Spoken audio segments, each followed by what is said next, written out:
Good evening and welcome to Altos, a weekly Catholic news program here on Trinity TV. I'm Roger Sands, sitting in for Neil Parsonlal.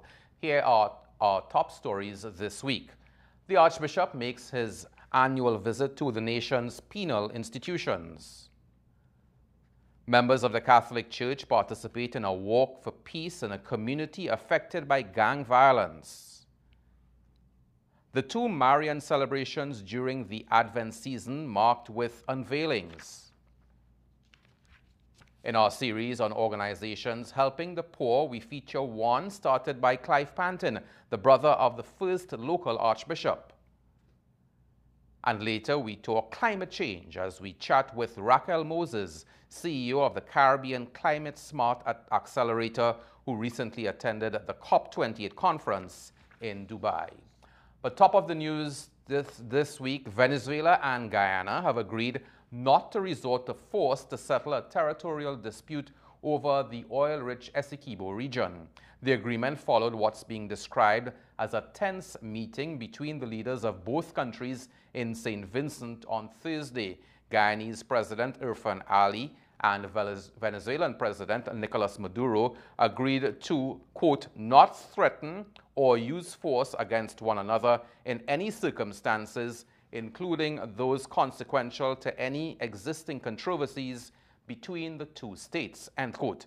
They have also agreed to refrain from escalating any conflict. A joint commission composed of the foreign ministers of both countries and other officials have been asked to address the issue and report within 3 months. The Antilles Episcopal Conference of Bishops is expected to issue a statement on this Guyana-Venezuela situation soon. Every year in mid-December, the Archbishop is granted permission to visit the nation's penal institutions.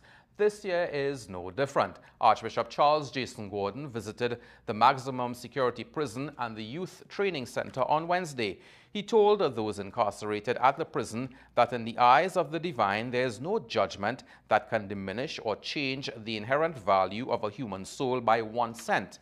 Demonstrating with a US $100 bill, Archbishop Gordon deliberately stepped on it to emphasize that despite its appearance, the value remains intact. Speaking directly to the residents, the Archbishop reminded them that their value is based on who they are as sons of God. Because they are God's child, they have a value that is more important than anything they can imagine. But the person who has to see that first is you, declared Archbishop Gordon. During the Q&A segment, Archbishop Gordon shared his observation of a remarkable openness among the residents during this year's visits. He commented on the tremendous good spirit he witnessed, highlighting the distinction between guarding and growing. Invited guests Nicholas Kahn and Michael Sennon offered words of caution and encouragement to the Youth Training Center residents. Both Kahn and Sennon, having been juvenile offenders, served years in prison, Kahn 15 in a local and Sennon 31 years in a U.S. prison.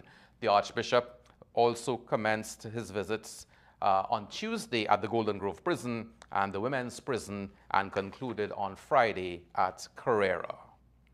Last Saturday, representatives of the Catholic Church participated in a candlelight walk and vigil organized by Project Grace, Gang Reduction and Community Empowerment. It's being implemented by the Pan American Development Foundation and the Trinidad and Tobago Police Service. Lara Pickford-Gordon has more.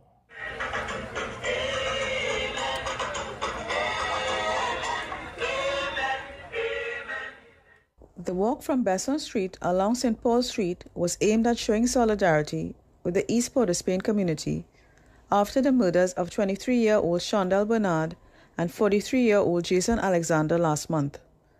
During the walk, there were prayers and songs. George Johnson, Carla Cameo Weaver, Angelo Curban Ali, and Vicar General Father Martin Sergiu addressed the communities present on the themes of forgiveness, healing, community, and hope. Father Sergiu noted that the Christmas period will not be a happy time for all. And we feel as if at Christmas time we must be happy. And if you are happy, that is great. And if you're not happy, that is also fine. because God is with you.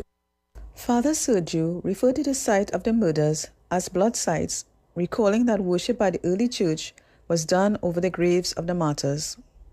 This spilling of blood right here on St. Paul Street really takes us back to our ancient Christian roots to remind us that in the heart of what we celebrate and what we proclaim as hope, there is a certain amount of darkness that we have to cope with every day. Father Sergio told the community that hope starts with prayer and urged the adults to encourage the children to pray. And so I want to invite all the parents here, all the grandparents, all the aunties, the uncles, and so on, to please pray with the children. Amen. If you want a better future, start with your children and your grandchildren. And that is where that hope will come alive. I am Laura Pickford Gordon for Catholic News, Altos. COP28 in Dubai came to a close this week with an agreement that signals the beginning of the end to the era of fossil fuels, according to the UN Climate Change Executive Secretary Simon Steele in his closing speech. In a message delivered earlier on his behalf by Cardinal Secretary of State Pietro Parolin, the Pope had this to say to the COP Assembly. The destruction of the environment is an offense against God, a sin that is not only personal but also structural, one that greatly endangers all human beings, especially the most vulnerable in our midst, and threatens to unleash a conflict between generations. The Pope suggested that the way out of the current environmental crisis is the way of togetherness and multilateralism. He called for effective cooperation in a world that has become so multipolar and at the same time so complex that a different framework for effective cooperation is required. A United Nations climate change press release at the conclusion of COP28 stated negotiators from nearly 200 parties came together in Dubai with a decision on the world's first global stocktake to ratchet up climate action before the end of the decade, with the overarching aim to keep the global temperature rise to a limit of 1.5 degrees Celsius. And we'll have more on that COP28 conference in a few minutes after the break. The Cathedral of the Immaculate Conception celebrated its patronal feast on December 8th. The Catholic News was there, and Laura Pickford Gordon tells us more.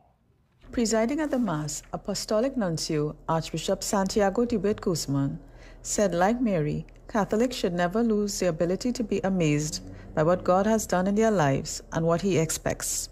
It would help us to keep alive our thanksgiving to God and avoid using our mediocrity as an excuse to renounce holiness in our lives. Archbishop de Guzman said the Virgin Mary reminds today that holiness is not only possible, but the most certain path to happiness. He also said those who have consecrated their lives to the service of God should also not lose the ability to be amazed by what God does with them. Despite our infidelities and our miseries, by the trust that He unconditionally renews in us, by His commitment in making us precious instrument of His mercy. A banner of Our Lady of Guadalupe, donated by the Mexican ambassador, Victor Hugo Morales, was erected. Her feast day was December 12th. Following Mass, Archbishop de Guzman led a procession to the Marian Grotto within the church, where a prayer of dedication to Our Lady of the Immaculate Conception was recited. I am Laura Pickford Gordon for Catholic News, Altos. And as Laura said in that report, the feast day of Our Lady of Guadalupe was held on December 12th, and the beautiful parish in Paramin, named after Our Lady, was filled with excitement for the special Mass on the feast day. There was a presentation and blessing of an image of Our Lady of Guadalupe, which was gifted by the Mexican ambassador. Chief celebrant, Archbishop Charles Jason Gordon, used his homily at the feast day Mass to give praise to Our Lady of Guadalupe. The church celebrated the 22nd anniversary of its blessing and the second anniversary of the ordination of Father Peter St. Hilaire, who grew up in the community. For almost 31 years, the next organization in our series on charitable entities has been the go-to for other non-profit and non-governmental organizations. They are FEEL, the Foundation for the Enhancement and the Enrichment of Life. Our correspondent, Clisha Best, met recently with FEEL's CEO, Wendell Constantine, as he shared the good work of this organization. Foodstuff, clothing, hygiene, medical, household, school, and disaster relief supplies. These are just some of the items that the Foundation for the Enhancement and Enrichment of Life, better known as FEEL, has been providing to other non-profit organizations and NGOs across Trinidad and Tobago. CEO Wendell Constantine provided us with some background information on FEEL and how they function as an umbrella organization, helping others better assist individuals and families in communities across the island. FEEL has been an organization founded by Clive Panton, that's the brother of former Archbishop Anthony Panton, and he embarked originally on just responding to assistance for a hamper, a request for some food items.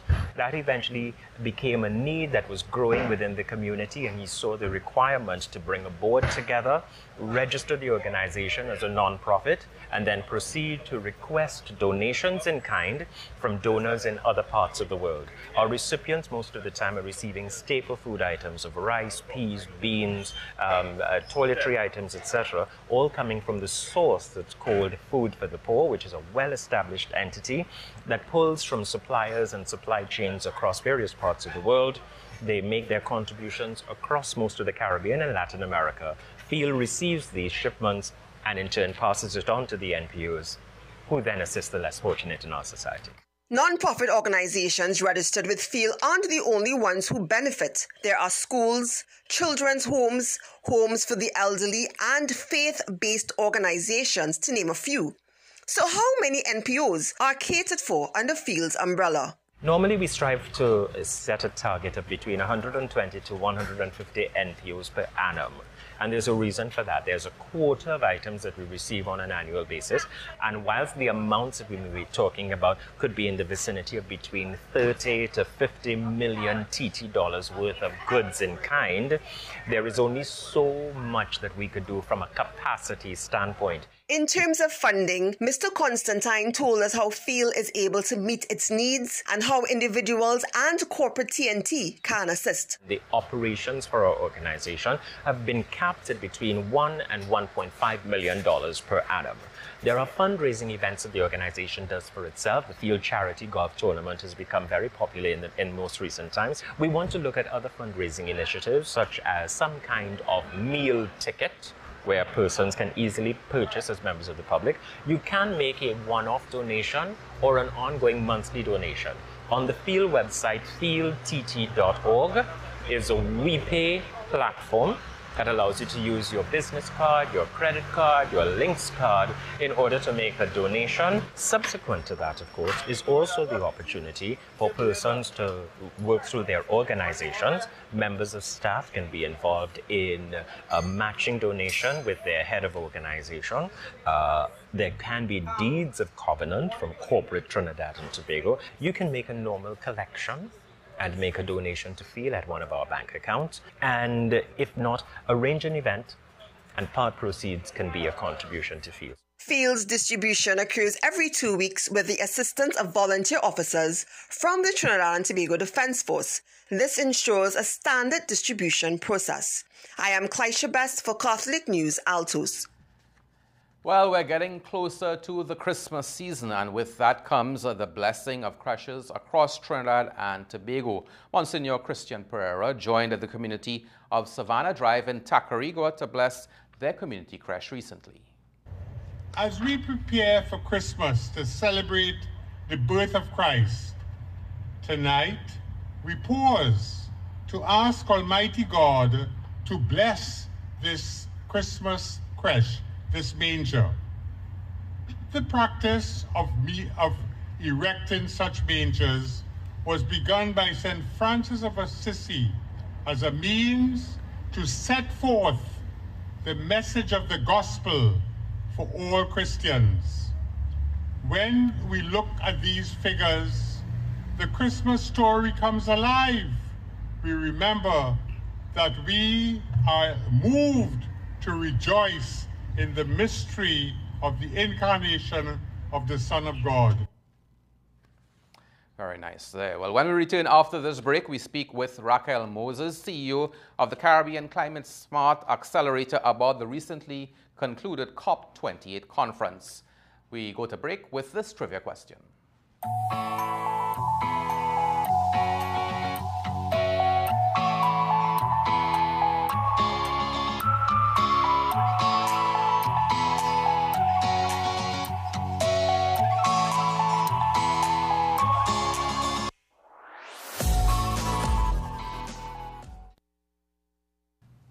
Welcome back to Altos, and joining us now is Raquel Moses, a UNFCCC Global Ambassador and CEO of the Caribbean Climate Smart Accelerator. Now, if you've not heard of them before, according to their website, they raise awareness and ensure that Caribbean small island developing states receive assistance to become more resilient, and they are, among their goals stated, they are looking to place the region on an irreversible path to generate 90% of electricity from renewable sources and, among other things, electrify the transport sector by 2035. Now, Raquel and I guess some of her team were in Dubai for the recently concluded COP28 conference. Raquel, welcome to Altos. Thank you very much for joining us. Thank you so much for having me. I know it was a whirlwind last few weeks with a lot of discussions. Tell us, in terms of the CCSA and your involvement, their involvement in the COP28 negotiations and the COP conference overall. So overall, how COP works is that there's the core set of negotiators who are negotiating on behalf of the agreement that all nations will adopt by the end of the conference. And that is a separate negotiation from the rest of the conference, where you have a lot of side events and lots of collaborations between organizations. So we were there with CARICOM and the Caribbean Community 5C organization. We worked with Climate Analytics and a lot of other organizations to bring awareness to the region, to advocate for the Loss and Damage Fund, which was funded on the first day of the conference, but also to do things like bring new donors to the region, because that's something that we desperately need in the energy transition and in the greening of our economy. And in terms of the work that your organization does in the Caribbean, tell us a little bit about what are some of those projects that you're working on right now? Sure. So I'll tell you, we launched a project in August, our Climate Smart Agriculture Project, and it's a way of us developing more food security. We did it in Anguilla, Barbados, and Cayman, and it's testing hydroponic units to grow our own food, to increase our production yields, to use less water in our food production, and production of leafy greens. And those are the kinds of projects that we do. We have a clean water project in Jamaica. We have a regional energy collaboration for the export of green hydrogen project in the Eastern Caribbean. We're developing a blue bond in the Eastern Caribbean as well. So those are the kinds of projects that we do. Right. Getting back to COP, it's being hailed as the first time in many years that, in terms of climate talks, that countries have agreed to transition away from fossil fuels. Was it that clear-cut coming out of the conference? Yes and no. So the way that the text was written, it is that there's a transition away from fossil fuels for the production of energy. And what that means, it's very significant, because prior to this, in all of the 27 previous conference of the parties that were held, they didn't necessarily identify the cause of the carbon emissions and highlight fossil fuels as something that we needed to transition away from. So this was historic and unprecedented, and very, very necessary in order for us to address the underlying causes of climate change. And in terms of the fossil fuel countries, the major exporters, let's say, of fossil fuels, have they willingly agreed to use that phraseology and to make those pledges? At the end of the day, the language that we have is the language that was agreed by all 200 nations that were gathered. But it is always a very contentious situation. The beauty and the tragedy in the UN process is that all nations have to agree. And they have to agree to the language that is set as to how they will implement the changes that are agreed by all. So while we had consensus on the agreement, it was hard fought, because what most of the nations were looking for was a phase out of fossil fuels. We were looking for that specific language, but we were able to get the transition away for the production of energy. Right, so phase out being at some point it will be zero. At some point it would be zero. And that was not agreed upon. That was not agreed. Right. The UN Climate Change Executive Secretary Simon Steele, in his closing speech, said, while we didn't turn the page on the fossil fuel era in Dubai, this outcome is the beginning of the end. Is that your view as well? I agree, but I don't think it's necessarily a death sentence in the way that many people in the industry are perceiving it to be, or that you should perceive it that way. 100 years ago, we had carts and buggies and horses, and the problem with the horses was the manure in the streets and the diseases that caused. And then in came the automotive industry.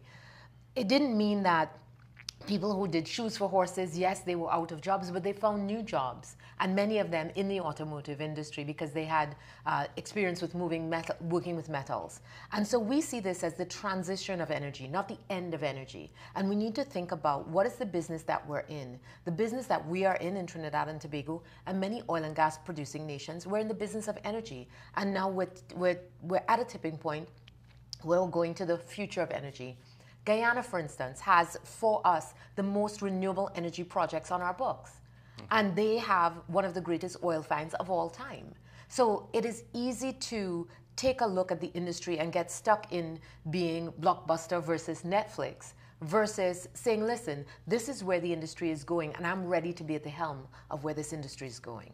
So you touched on that point, finding a balance at some point, especially for countries, and I guess Trinidad and Tobago will be included, we are heavily dependent on fossil fuels, the situation in Guyana. Finding that balance where fossil fuels can still be used, but then you also have sustainable and green energy practices as well, so that net zero can be achieved. Absolutely. And the thing is, while we see an ultimate complete phase out of fossil fuels, and we think that that's necessary to achieve net zero, the reality of the situation is we couldn't be having this conversation in this studio if we didn't have fossil fuels. So they're necessary and they're a part of the transition plan. But the longer we take to start that transition plan in earnest, the more precipitous the drop in terms of how we change from one fuel to another will have to be. So it's about accelerating the pace of action towards transitioning to renewable energy, and making sure that we're incorporating that as much as possible, so that when we look to the future, we're using fossil fuels in a way that makes sense for the transition, and we ultimately phase them out as we build the future of energy, which would be cleaner and cleaner and healthier for all of the people involved in the industry as well. And as you talk about phase out, some of the fossil fuel companies need to lead that phase out or transition to greener sources. So I know, listening to a little bit of the deliberations coming out of COP, there was a sense of some hostility towards existing fossil fuel companies, but they can't be kept at arm's length. They have to be part of the process. Definitely. You know, the thing is, there is this us and them that happens in climate change that I think is completely misaligned, because we need the fossil fuel companies to lead the charge in how this transition takes place. And the climate change industry has not necessarily been friendly to the fossil fuel companies. Now, I'm not saying that the fossil fuel companies are blameless, because they've also been very, very reluctant to the transition that needs to take place. But on the other hand, many fossil fuel companies are leading the charge. A lot of the renewable energy investment that has taken place has been by fossil fuel companies. So there is a place for fossil fuel companies, and it's a very significant place in this transition. And a final question, you talked about the loss and damage fund. Tell us a little bit about that and how it relates to the Caribbean. So this loss and damage fund has been something that has been argued for at least 2 decades. And now at the last COP, the last Conference of the Parties meeting, there was an agreement to establish a loss and damage fund, and it was supposed to be operationalized by this COP.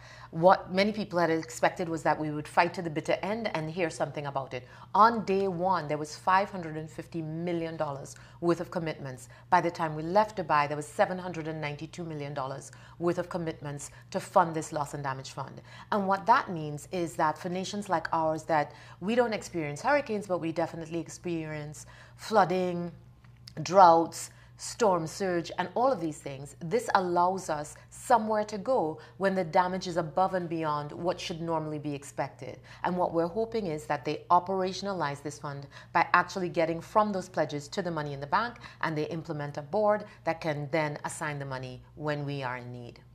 Okay, great. Lots more to talk about, but we're out of time here on Altos. So thank you very much, Raquel Moses, CEO of the Caribbean Climate Smart Accelerator, and a lot more will be coming out of COP and the deliberations in the near future. We'll take a short break and return to wrap up our program right after this. Altos, from the Latin altus, meaning high. Every Friday night we feature the top news items hot off the press.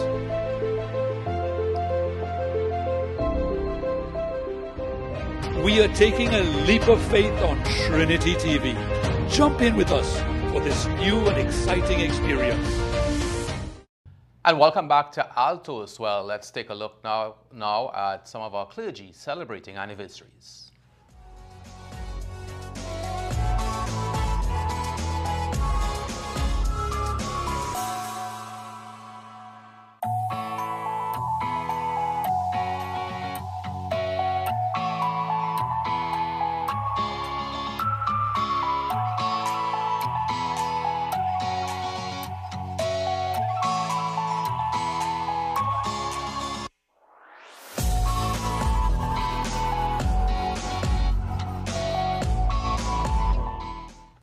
Congratulations to them all. Well, a look now at some of the activities and events happening in the Archdiocese.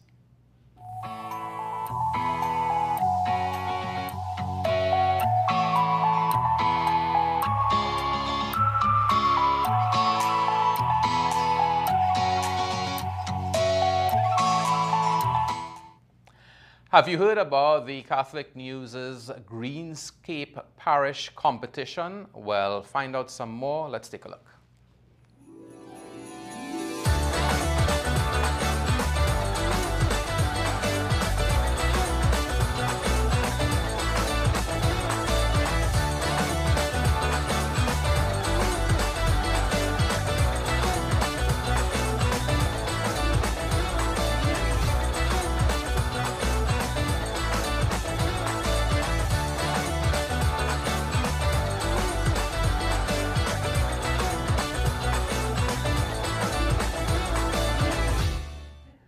And you can find out more about which parish is in the lead in the Parish Greenscape promotion when you pick up your copy of this week's Catholic News. Here's also some of what's in this week's copy.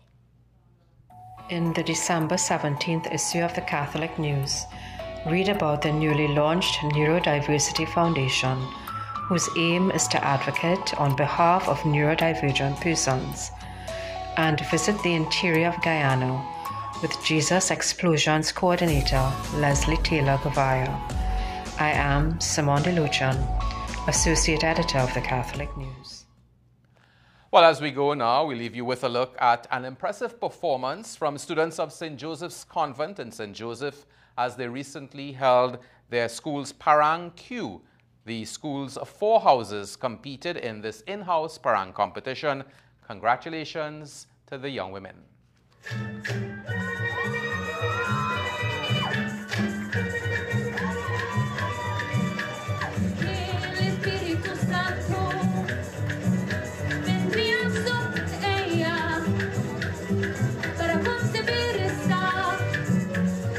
Divina estrella